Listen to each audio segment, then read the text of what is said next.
Thanks, Girish and Steve, for inviting me here and organizing this fantastic forum. Very pleased to be here with all of you, and thanks so much for inviting me. I actually, when I spoke to Girish first, I told him that I will talk about the five tenets that are important for startups when they look at accelerator programs like ours. But I've expanded those five tenets into 10 tenets now, since I have about 45 to 50 minutes, and I wanted to get into every point in sufficient detail so that it gives you a good understanding and a view of how corporates like Reliance Industries and Jio are doing this, and what is the purpose behind it. How can one get the most benefits out of a program like this, and how does one go about engaging with large enterprises. So that's really the focus of my talk. um, so a very recent phenomenon, as Girish was explaining earlier, is that apart from the academic incubators that are there, and even the Atal Innovation Mission incubators that are there across the country, several large enterprises and corporations have started their own programs to facilitate commercial partnerships and strategic investments, between these large enterprises and startups. And so I've been running one such program over the last 6 years within Reliance, and we've come a long way. As Girish explained, that we worked with over about 150 startups, and there are a few lessons and a few takeaways. I'm going to try and articulate today, which are based on my experience of having worked with all these companies so far. So the first one, and these are 10 takeaways, you can look at them that way. The first one is, what are these programs? What are these accelerators? Accelerators are really just bridges, right? Think of a bridge where you're at point A and you need to get to point B, and you need a certain support to get to that point B.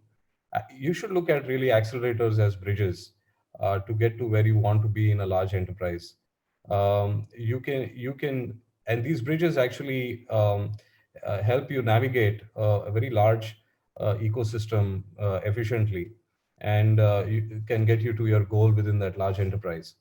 And so, think of this as compressing discovery of about 18 to 24 months of, who are the decision makers, who are the key stakeholders within a large enterprise, who all do I need to talk to.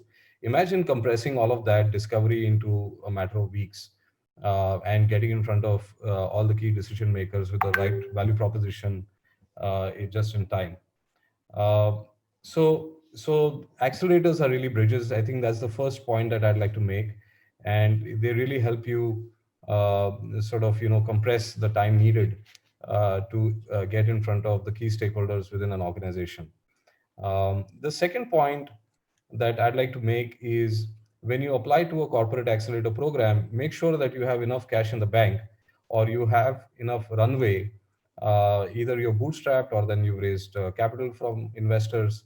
But it's very important to have enough cash in the bank before you really approach accelerators, because when you go to a large corporate accelerator, a large enterprise, the engagement is anywhere between 12 to 18 months, even after the program ends. So the program is typically for 3 to 4 months. And then after that, you will take about 12 to 18 months to actually see results from your engagement with that enterprise. So it's a very long journey. It's not like if you get into an accelerator, things are going to magically happen for you in a matter of weeks. Yes, you will be able to put your value proposition in front of the right people within a matter of weeks, but it doesn't mean that you will be able to show results in a matter of weeks. It's going to take time. It will take time to sort of show results, essentially, as a part of being in the accelerator program. So ensure that you have enough cash in the bank. Don't apply to accelerators when you have 3 to 6 months of runway left. It's a very short period, and you won't be able to achieve much, and you won't be able to actually negotiate a good contract for yourself if you're on one hand running out of money, and on the other hand trying to negotiate with a large enterprise for a premium. So that's the second tenet. Apply when you have cash in the bank and a sufficient runway. The third tenet is, do a customer pitch and not an investor pitch. Startups often make the mistake of actually going to large enterprises and their corporate accelerators and making an investor pitch. An investor pitch typically has, what is my runway left, and how much capital do I need? With that capital, what I'm going to do, how much I'm going to put into product, how much I'm going to put into marketing, etc. I think those are not the details that really customer audience is looking for. They want to understand how you're going to solve their problem, and they're not going to talk about they're not going to look at your fundability and those kind of things, right? So because they're really looking at it more from a commercial partnership point of view. So that's really the third key point. And a customer pitch has to have the problem, the solution, what differentiates you, and a very clear benchmarking exercise done with other competitors in the market, to be able to convince the customer that your solution is better than anybody else's. And I'm specifically in this context, I'm talking about B2B or a SaaS kind of a scenario where you're trying to sell to a large enterprise, right? So that's really the third key tenet, which is don't do a customer pitch, do an investor pitch, right? The next point is, customers want to see a 100x impact by using your product, right? That's extremely important, because if you are not able to really swing for the fences, if you're not willing to think boldly, and show how you're going to achieve exponential results for that customer, it's going to be extremely difficult for them to be convinced of your value proposition, right? So whether it is improving their top line by 100x, whether it is reducing their cost by 100x, whether it is increasing their market share by 100x, whether it is accelerating their new product launch by 100x, or whether it is delighting their existing customers and therefore retaining them uh, at a 100x level. Whatever you do in terms of your pitch, it has to be at a 100x level. So make sure that you don't settle for anything less than that, but also don't be the startup that pitches a 100x solution and then does not deliver on it. I think it's very important that you fulfill your commitment. If you're promising 100x, you have to deliver 100x, and however long it takes, you have to work with grit and determination to make sure that you see that proof of concept through, you see that deployment through, and you show those results. So a lot of startups that we see come in and make very conservative pitches, that doesn't go anywhere. uh, a lot of startups come and sort of claim 100x, but aren't able to deliver that. So you have to be able to do both. You have to be able to pitch a 100x solution as well as be able to deliver on that. The next one that is an important one is the art of follow-up. The art of follow-up is important because nothing, especially in the Indian context, gets done overnight. Like I said earlier, I mean, the journey for the journey for a startup within a large enterprise is anywhere between 12 to 18 months to the time that they are able to show results. I think it's extremely important that you use the right tools for the right purpose. So, for example, emails have to be used not for getting decisions from decision makers, but to really follow up and also share updates on your company and on the deployment that you're doing, for the company. Emails are a very bad tool nowadays for trying to get decisions out of people. I think WhatsApp, although very personal, can be used to provide some quick updates on the startup. And typically images and videos work the best. If you have a product demo video, or if you have some kind of a customer testimonial video, those that WhatsApp is the best way to communicate those kind of things, so as to keep your customer audience interested.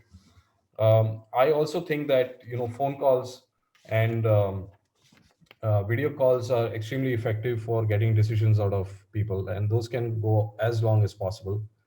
And one has to really also learn how to be brief be able to communicate your value proposition, communicate your update as briefly as possible, because the attention spans are really reducing at an alarming rate, and nobody has time to read, 500 and 1,000 word updates.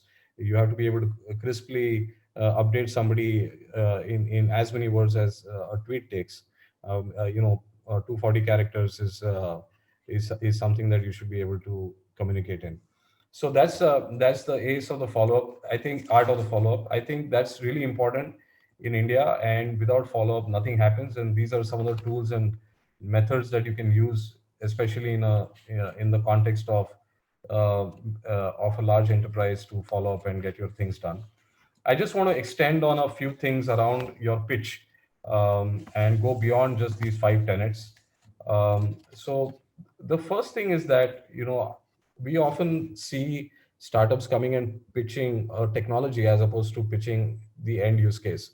So to give you an example, we had a startup that came and pitched about an augmented reality solution, saying that, okay, augmented reality is going to be used for XYZ type of applications, and the benefits of augmented reality and stuff like that.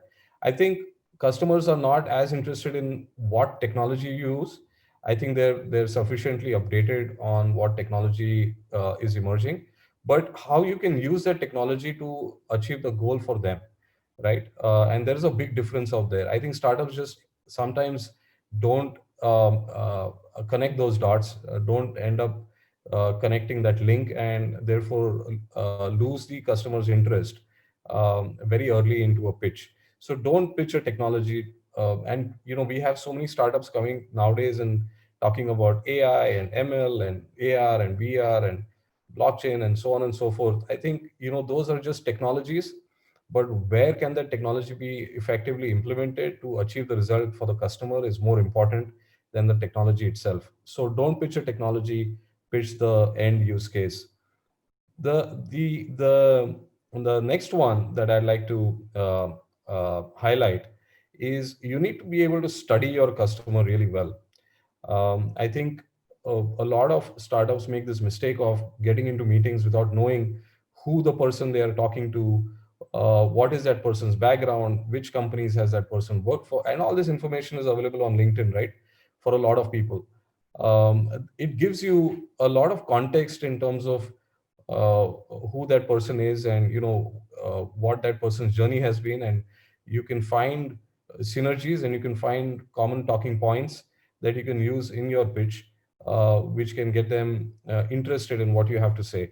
So always very important to study the customer situation and study the audience itself before going into a pitch. Just don't go into a pitch not knowing who's really in front of you. So I think customer diligence is extremely important. Also, it may even give you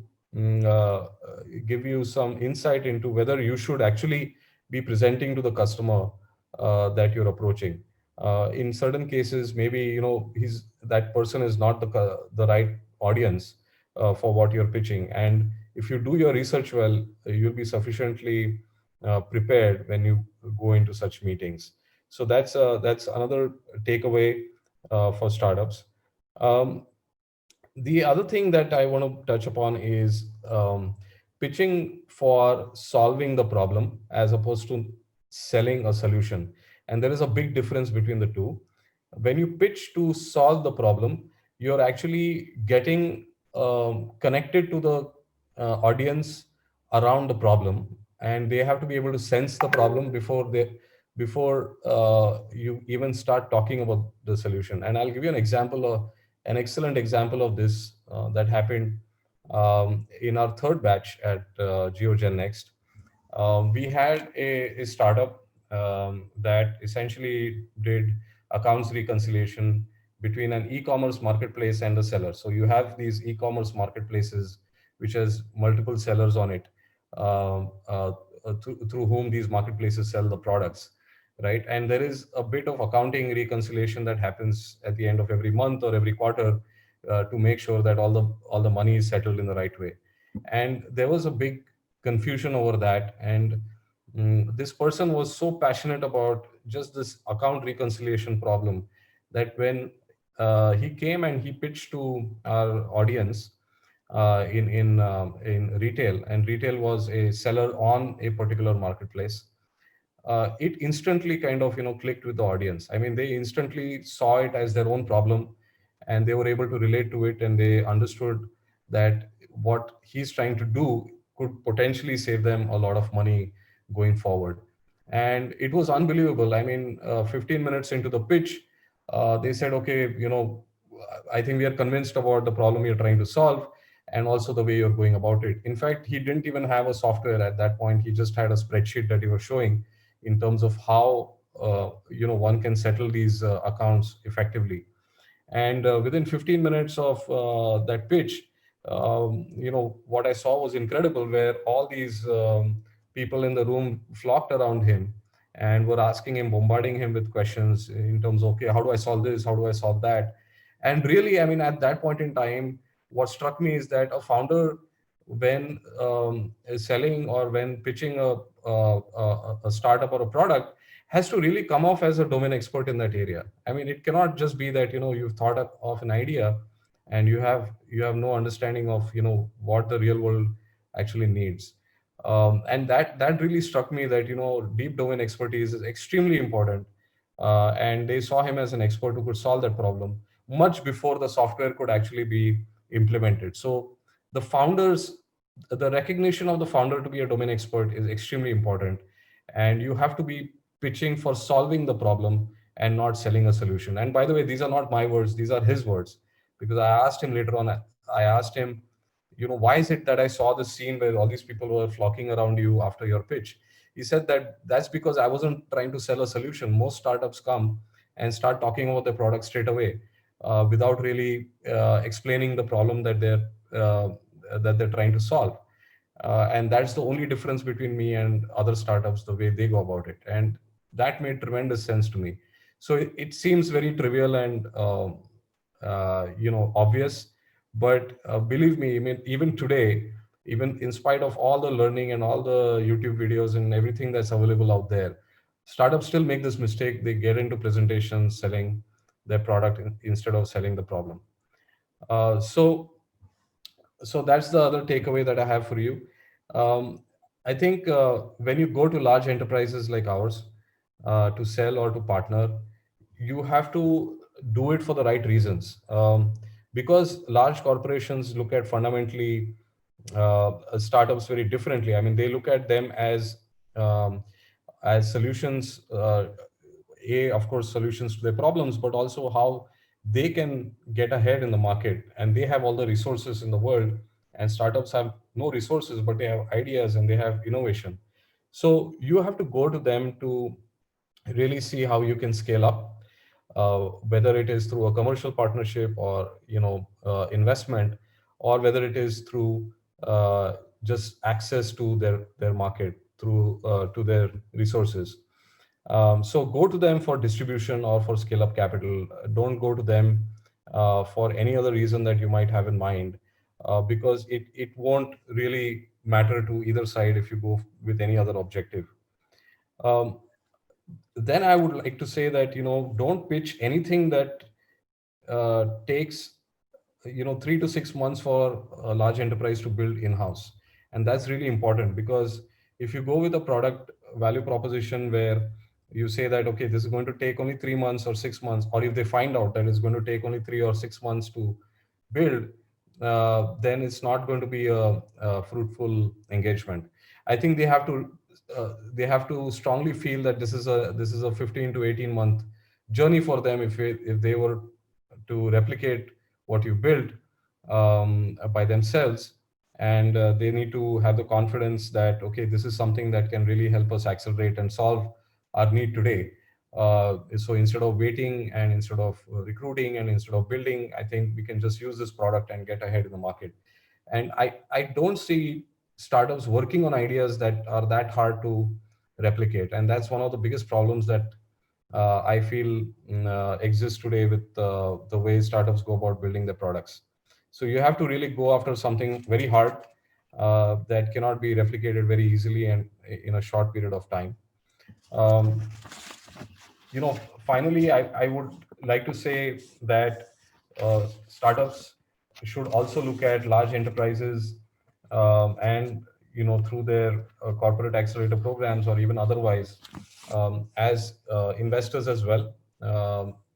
I think corporates can be excellent investors in your company because they provide you with an advantage in the market where there is a strong endorsement, there is a strong validation, there is uh, you know additional skin in the game by investing in the company, and you get access to a lot of resources that you wouldn't otherwise get if you were to just do raise a financial investment.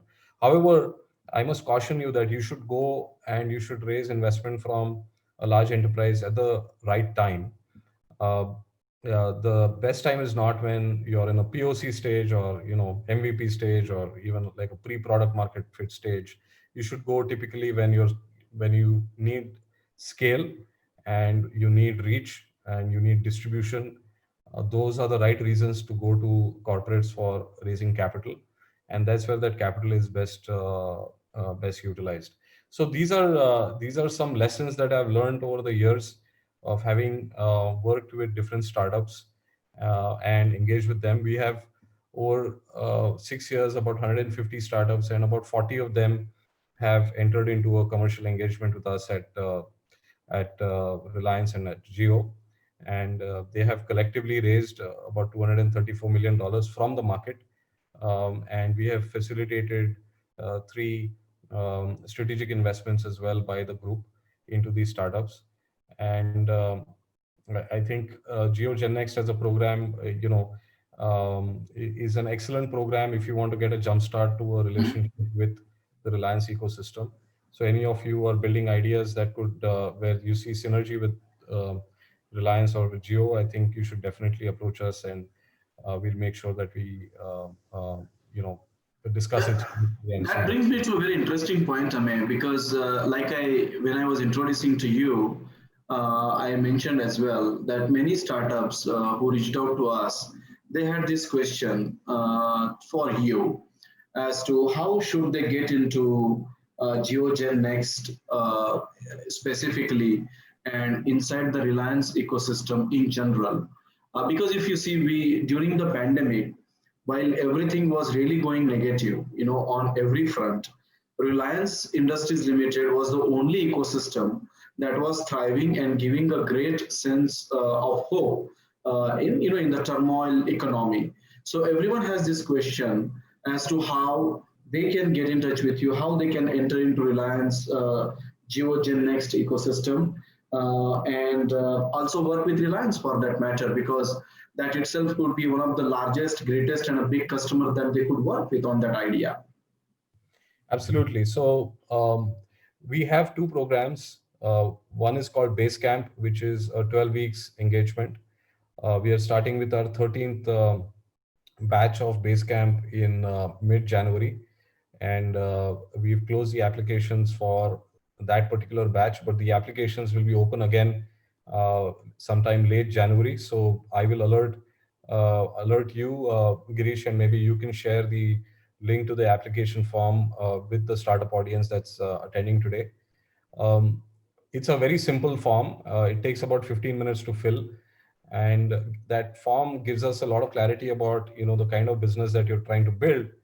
And what we do is that we have a team within GeoGenX. There are six of us, and we sort of split the applications between the six of us, and we go through every application in detail on merit. We do a lot of background research on every application to see the space that you're operating in, the market opportunity that you're going after, who your competition is, all of that. And then we kind of shortlist to about 50 or 60 startups.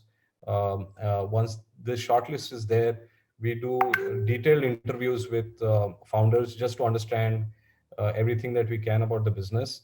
And we also, what we do is that because we work in a large ecosystem like Reliance, we look at fitment for your startup within our ecosystem, and we do some pre-work before we bring you up to the jury. So that pre-work involves taking your case to specific stakeholders within the company and ask, hey, what do you think about this idea? This is why we like this startup. This is where it can add value to what we're doing. And that person could be a business head, it could be a product head. And then based on their guidance, we take the next step, which is to shortlist for the jury. The jury has, top decision makers from within Reliance, and we also get external jury members who are typically either venture investors or either other corporates as well. And then we finally make a selection of about 10 to 11 startups that go through a 12 weeks program with us. We have two such cohorts a year of 10 to 11 startups for each cohort. And we have another program called Scale, which is if you're not in the seed stage, which is from an MVP to a pre-series A stage, if you are in a series A and beyond stage, or you've bootstrapped and you're growing profitably, but you're looking at a partnership with Reliance, we also look at such companies which are slightly more mature. And we have something called Scale, where it's really a one-day pitch session across companies where we get all the key decision makers. And then we identify which are the areas in which we can engage. It could just be a commercial partnership, or it could be even a strategic investment in the company. And then we take a decision and then we move forward that way. So we have Basecamp, which is 12 weeks, which is for seed to Series A stage. And we have Scale, which is for companies that are beyond Series A stage. So these are the two programs, and the application is there on geogennex.com. You can apply at any point in time, and we regularly check these applications and keep shortlisting. So that's pretty much the process. Sure, no, I think that's a great clarity. And whenever you share the link, we will ensure that through our WhatsApp group and email communication with the attendees today, we'll definitely let them know on that. I have a corollary question, because you see, Reliance is a larger than life, in not in India now, across the globe. So getting into that ecosystem and making Reliance as a customer itself could be a dream for many startups, right? So how do you help those that journey? Because some of the startups even could be a little scared to approach. So that's one. How is you gave some statistics as to a lot of startups are already engaged with Reliance, right? So maybe you can comment on that a little bit. Yeah, actually, I can give you some examples of when a startup came in and how we were able to help them along the journey. So, for example, there is a startup called Intello Labs, which has recently closed its Series B funding, and they came to us for our winter 2017. They were in the winter 2017 cohort, and they were actually working on a new technology, which was new technology at that point, which is computer vision. And they were talking about how they can use computer vision to do quality assessment of commodities. And they had done a pilot project for the government of Rajasthan. And our retail team thought that it's a very interesting idea, because we are very large uh, uh, buyers of fruits and vegetables for our Reliance Fresh business. And a lot of these fruits are, for example, expensive fruits. And if the quality goes bad early on, whether it is in our distribution center or in the retail store, then we suffer significant loss. And so we thought that this could be an interesting tech to use to keep a check at every point on the quality of the premium fruits that we buy. So we did a pilot project with them in our Reliance Fresh store in the Reliance Corporate Park campus. And at that point in time, they had like a hardware camera that was doing all the image capturing, and they were doing sort of, processing of those images and giving us the output, not in real time. But what we saw is that, we were able to distinguish between different fruits quite well. And their technique of doing the image capture and processing was something impressive. And we said that, okay, look, if you can make this a little more easier, where if the retail store supervisor herself can actually take photographs and, in real time figure out the quality of the fruits across samples, then it would be a lot more efficient and quicker. So we gave them a budget. They did a pilot with us, and they came back with a mobile based solution. And now very happy to report that it's the technology is being used in all our Reliance Fresh stores, and also in our distribution centers as well across the country. And so that was the first commercial contract that they got. And they, in fact, invented like a business model that worked for them through us. And once they were able to show that, then investors also were obviously impressed, saying that, okay, if you can crack Reliance as a customer, then obviously you're onto something. And why not do this for other retailers? So now they're working for a lot of the major retailers around the world, across some really high premium commodities, doing this kind of quality assessment. And they're one of the best in the business, as far as this is concerned. So you can see how this journey from just being an idea and a raw idea and a small MVP or a prototype. Uh, Mm-hmm. Now this company has been able to raise Series B and is now working in the global markets. And I have plenty of such examples of how startups have been able to grow as a result of this kind of intervention. Correct. And the startups can always boost the fact that they are Reliance is one of their customers, right? That's Yeah, always good. absolutely. And the first customer. That's even more special. Yeah, that is great. Now, audience also has asked a few questions. I'll start. I'll take one of those quickly. So there is one very interesting question, a pretty hot one actually. Uh, because you mentioned about technology, there is a question that has come like, why technology doesn't matter for startups? Any specific thoughts that you may have? It's kind of a because I think the fact that the techies come with that mindset that technology does matter, and the business actually looks for solution. Maybe that's something that you may want to comment on. Why? Yeah, I think if I understood the question correctly, what your question is that technology does matter, right? And That's the therefore, feeling. So the uh, question is why technology doesn't matter. The feeling is that technology matters. Yeah. yeah. So I think, see, there has been no great progress, um, in the world, in fact, without the use of technology, right? So Mhm. technology does matter. I mean, that's the first principle. And we are, if you look at Geo, it's a technology company today. We have Indeed. gone from being a very traditional energy business to a new age, technology company with Geo. And so that transition itself will prove to you that technology matters. I think what happens with startups is that, like I had said in one of the points earlier, that technology cannot be for the sake of technology. You cannot come and tell me that AI will solve all the problems in the world. You have to look at specific use cases, like in the case of Intello Labs that I mentioned, computer vision. Where do you apply computer vision so as to derive the so as to get the desired results for the customer, right? And that linkage is mostly missing. And that's where uh, accelerators also can help you. You have to be able to link the technology to the output or the outcome that the customer is trying to figure out. And sometimes these things are not very clear in the beginning, which I feel is also right in a way, because I could just say computer vision, but how do I apply computer vision to something meaningful? And that's where things start really becoming very interesting. So I would say technology is important, but you have to be able to link it to the right outcome for the customer. I think that's just absolutely valid answer. There's one more question that says, how to service in current pandemic as a solo startup founder. We do have innovative and scalable product, but without money, we are not able to scale. So, does India have a scope for such innovations?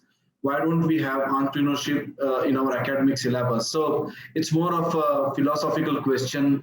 I'm sure it also has come out of some kind of a frustrating environments in some cases. So, and I'm sure you already have given some advice, but I think you may want to touch upon this again. Yeah, I think entrepreneurship is not something that can be taught in an academic setting. Entrepreneurship has to be learned by actually being an entrepreneur, by getting real world feedback all the time and continuously improving your value proposition. I think that's the only way to do it. I mean, I think the effort that academic institutions are putting into teaching innovation and entrepreneurship is commendable. But unless you can take that learning and actually become an entrepreneur, it is meaningless. So, I think as that's as far as my opinion on entrepreneurship goes. Entrepreneurship in academic settings goes. I think for scale up and for capital, there is enough capital available today, even in the country, even in India today. There are lots of angel networks, angel investors, venture capital funds who are doing an excellent job in funding startups and helping them in their growth journey. I think what is missing is truly disruptive and innovative ideas. Like I talked about the 100x improvement, right? Those 100x Mhm. ideas are not forthcoming. What frustrates investors and also customers and corporates, etc., is that where are those breakthrough innovations? I mean, they are there, but there are very few of them. So out of 100, you will find one that is doing some really groundbreaking work. So I think if you focus your efforts on doing something that's 100x, then I think it'll be worthwhile for everybody to get involved and help you grow fast. Great. I think that's a great answer. There's one very interesting question from Suman. The question is, will it be good if we want to talk to investor after our product is ready? And that's when we actually need money for our marketing. Uh, Yeah, actually, the ideal answer to this is you should go into building a startup thinking that you will never need capital from an investor. To be honest, I think if I were to start a startup tomorrow, after all the learning and all the everything that I've seen in the ecosystem, I would really build a startup thinking going into it that I don't need investor capital. I will make money off my customer, right? And customer revenue is more important than VC revenue. However, there are startups or there are ideas where you do need capital at a very initial stage. There is no denying that. But I think that trend is also changing. It's turning, and I think startups are getting extremely savvy about onboarding customers before they can approach investors. So I think that's the ideal path. Um, I don't think the reverse is sustainable, where you first go and raise money, then you build a product, and then you take it to market and get a customer. I think uh, I mean, that might work, but you're taking a big gamble, actually. so ideally, one should burn their own money before getting to the next step. Ideally, one should actually get customers to pay for your product first Perfect. before approaching investors. So you mean to say, the startup should be lean, should know who their customers are, should have engaged with the customers early enough, and then there may be paid or unpaid customers to start with, honestly, but having customers on board it matters, right? That's what you mean. Absolutely. You should at least have a roadmap to monetization. Okay. That cannot look like, okay, I'm going to monetize 18 to 24 months later. Or you cannot go into a pitch to an investor saying that, I have no idea how I'm going to monetize this, but I have customers using my product, which is Mhm. not a very good sign for an investor. So they need to at least see when you'll be able to convert these POCs and these pilots into paying situations for them to put money behind you. Right. Great answer. I have last two questions. I'll take the first. In your five tenets, like which you made 10 now, the fifth one was is the art of follow up. Okay, any example or anything that you want to comment on? Because I think there is a inherent shyness, that one of the question that is coming up. Inherent shyness, especially in Indian entrepreneurs or maybe globally, the techies for that matter, in following up, right, on their own business. So basically asking for business, okay, after talking about value, solution, product. So we want to give anything, any tips on that before I conclude with my last question. Yeah, sure. Actually, it's a really good question. And I find our entrepreneurs really very shy to update their customers, to update their investors, uh, primarily because they feel that if they've not achieved enough in that month, there is nothing to update anybody. And I think that is fundamentally the wrong approach. I think you should obviously, being a startup, you should obviously try and get non-linear growth, and therefore there should be lots to update an investor and impress an investor or impress a customer on. But I feel that even regular communication with whoever you're connected to, let's say that you're working with a corporate accelerator like ours.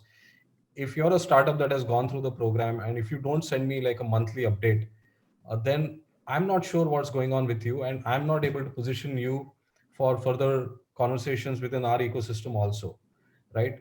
And I feel that entrepreneurs make this mistake all the time. Either they forget, or then they just don't do it.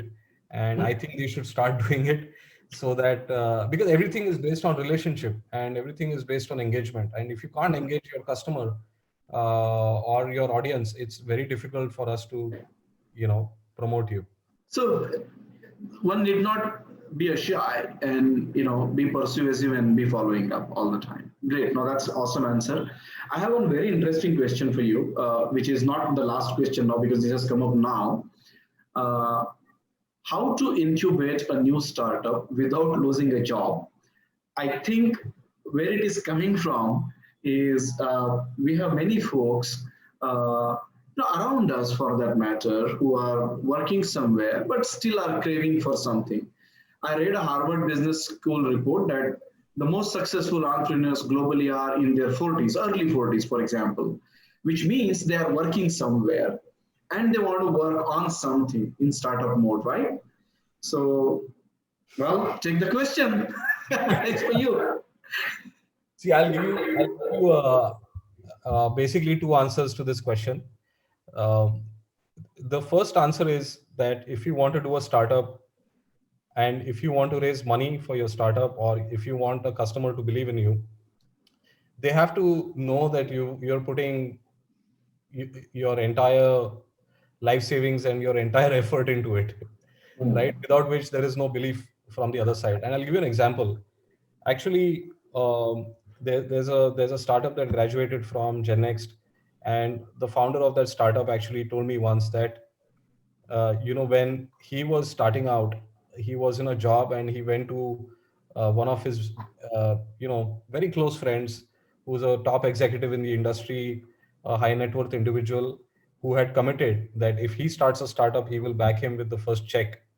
And so he went to him, and he said that, look, finally I've come out with this great idea, and this is the idea. He made a pitch to him, and he said that I want 50 lakhs to get started with this idea, and you had told me that you can come and ask me for the first check when I'm ready with my idea. So he said that that's great. Now the next thing that you need to do is to go and submit your resignation, right? Because unless you quit and unless you resign, I won't be confident that I will get a return on my capital. I will not be confident that you will put in everything that you got into making your idea successful. So he actually did that. The next day he went and resigned, and this person actually wrote him the first check, and that's how he got started. So that's how a belief will happen. That's how people will believe you, and otherwise people will not believe you. Having said that, I do think that there is a hack to get started without really quitting your job, which is Okay. really started as a side project, Mm. right? You can start it as a side project after work hours, weekends. Get your friends sufficiently interested in building it with you, and let the side project actually evolve into a company organically. And most great companies have started as a side project, Correct. right? There are famous examples of that, Absolutely. I think including Facebook. terrific answer, because this was asked by one person. I didn't want to take his name because I don't know what his status is, but this question has been repeated by many here where they say, even this is bothering me. Okay. So I think that was a good catch. I'm going to end with maybe we have a few more minutes. A very logistical question, but very, very important in my opinion. What are the parameters on the basis of which investors evaluate product based on tech startup? And you can make it a GeoGen Next specific as well, because that will be a great value for the audience.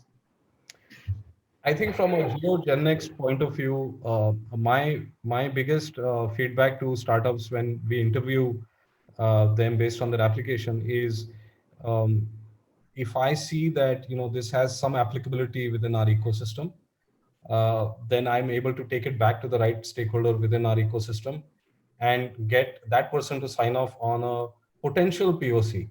I mean, that person has to tell me that, okay, look, I'm willing to do a pilot with this startup if they come into your batch.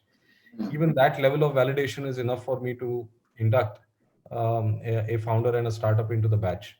And that's all that it takes, actually, nothing more than that. I think from an investor's point of view, to be honest, in India, there are, the way things go: first friends and family, then angels, then angel network, institutional venture capital. So you have to get going with friends and family capital, put together the 50-75 lakhs that you need from friends and family to get started, and then raise a larger round of funding later on.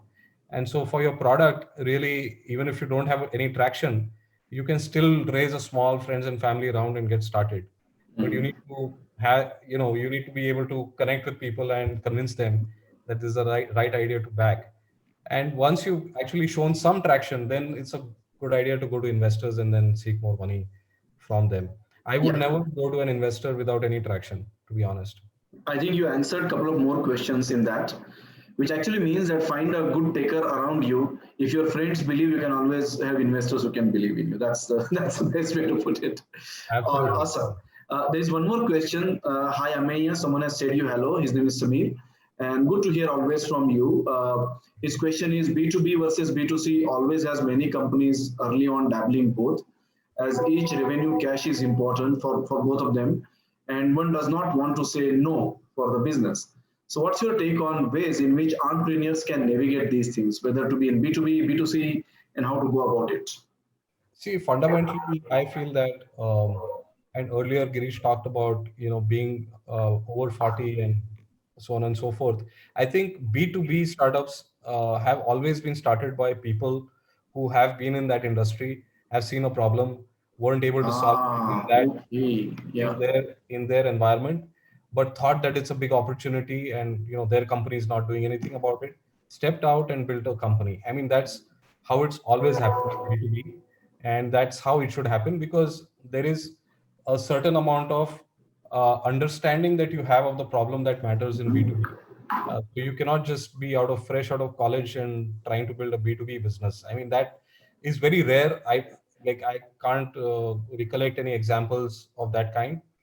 B2C, on the other hand, is because a consumer really, and you're trying to create something new for a consumer that consumer has never experienced before. And so you can be fresh out of college, or even in college, and start a B2C company and see if it clicks in the market. So I would say that for B2C, not as a rule, but in general, lesser experience the better, so that you're not influenced by what has worked and what hasn't worked. And B2B, you need to be a deep domain expert to be able to start a B2B startup. And honestly speaking, we have never inducted any entrepreneur in the B2B area without our confidence in that person being a domain expert in that field. One example I'll give you quickly is a gentleman by the name Manish Rachwani, who started a company called Headspin, and is now based out of Silicon Valley. and that company grew to like $500 million valuation. And he's a world-renowned expert in a certain area, and everybody recognizes him as a domain expert, and that's what created value for the company that he was building. And he came with that sufficient expertise. This is a great answer. This really tells us that typical B2B startups come with industry experience. Maybe those are the mid 40s or early 40s who have spent like 10, 15 years in the industry. And that's some cool ideas like the Facebookers. They would be fresh out of school. That's awesome. We still have some more questions. Okay, I'll take one very logistical question. What is your checklist for selecting people in Reliance? I think we addressed that. So at an initial level, we just look for three things. So one is, how good the team is. That's, building the product. Second is whether that product has a use case within our own ecosystem, and what areas we are working in and what areas in which we are looking for startups are listed on our website. So that's the second part. And the third part is because at some point you will need to raise capital to scale. And from a fundability point of view, sometime down the line, it's also very important to understand how big the market opportunity is, for you, because we are not going to be the only customer. As an accelerator, we also want to ensure that you're building a business that's not just providing a point solution for me as one customer, but has replicability and is addressing a very large market opportunity. So I would just say that we focus on just these three things. First is the team. Second is the product that you're building, whether it has a use case internally, and third is how big is the market opportunity you're going after. Great. And I'm just going to take last question because the questions are coming, but we are still running. We will be running out of time in another 2 minutes. But there's one question adding to job plus startup scenario. Someone says we are running a startup since 2 years along with our jobs. Basically, that's the combination. But in last 3 months, we got revenue of 2.3 lakhs with a positive cash flow every month. Is it fine traction to raise the funds?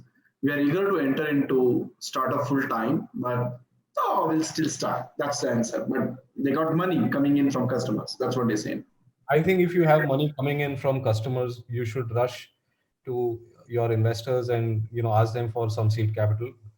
To whoever it could be friends and family, it could be angel networks, because revenue is a very good signal for something working for you, and you should definitely go and raise capital. Great. I think we are done with the questions as well, and there's a good line of questions too, and rightly so, because you represent one of the, and you lead and you head one of the largest upcoming, I would say, accelerator, incubator, and mentorship program in the country, with in-house potential of mentoring them to a very different level. So thank you, Ameya, for your time. If you want to conclude in next 30 seconds, I would have you do that, just like any news anchor does it before. Yeah, I would just say that, if you have a great idea and you're looking for support from GeoGenNext and you think that it's a right fit for you, don't hesitate, apply to our program. Our applications will be out in January, and hopefully we get to meet each other. I think that's I'm going to call that's like a call to action from my side. Great. Thank you, Ameya. You have been fantastic. This was a very engaging conversation, and I think it came from horse's mouth. You yourself were a startup entrepreneur, and for last many years, you are helping startups get a better life, right, from where they are to where they want to go. So thank you very much for coming on board here today, talking to all of us.